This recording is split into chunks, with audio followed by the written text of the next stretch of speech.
Ginseng Jawa dikenal memiliki kandungan metabolit sekunder yang memiliki potensi biokontrol terhadap patogen tanaman, termasuk Rhizopus stolonifer.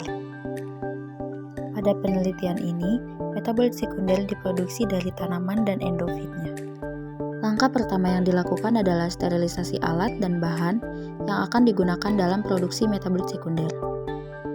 Setelah pembuatan media cair dan sterilisasi alat bahan telah dilaksanakan, langkah selanjutnya adalah menginokulasikan jamur dan bakteri endofit pada media cair yang telah disiapkan.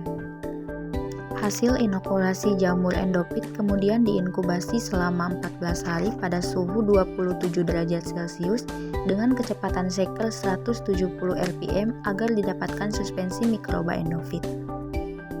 Hal serupa dilakukan pada bakteri endofit, yaitu diinkubasi selama 3 hari pada kecepatan 120 rpm.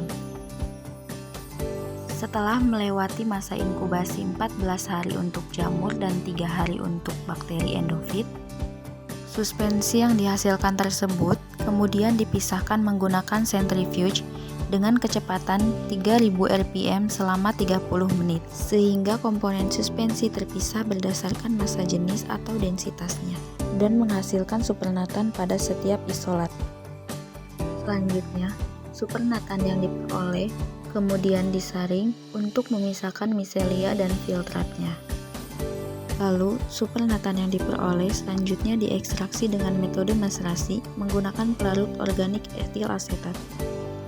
Lapisan atas etil asetat dipisahkan dengan menggunakan corong pemisah, yang selanjutnya dievaporasi dengan menggunakan vakum rotary evaporator pada suhu 40 derajat Celcius untuk menghilangkan pelarutnya sehingga didapat ekstrak kental, dan diuapkan pada water bath.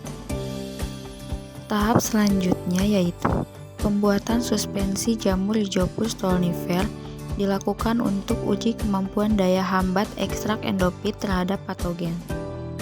Sebelum patogen Rhizopus stolonifer diinokulasikan pada media PDA, pada pengujian ekstrak, suspensi tersebut diukur dengan menggunakan spektrofotometri untuk menghitung optik density-nya. Selanjutnya, pengujian dilakukan dengan metode difusi cakram, yaitu dengan merendam cakram dengan ekstrak, lalu diletakkan di atas media PDA yang telah diinokulasikan suspensi jamur Rhizopus stolonifer.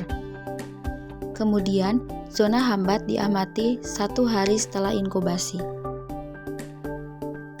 Selanjutnya, pengamatan mikroskopis dilakukan setelah uji daya hambat ekstrak akar ginseng Jawa yang diamati dengan menggunakan mikroskop. Hasilnya dapat diketahui bahwa pada perlakuan 20% dan 40% ekstrak ginseng Jawa tidak terdapat pertumbuhan hifa sehingga tidak dapat dianalisis secara mikroskopis.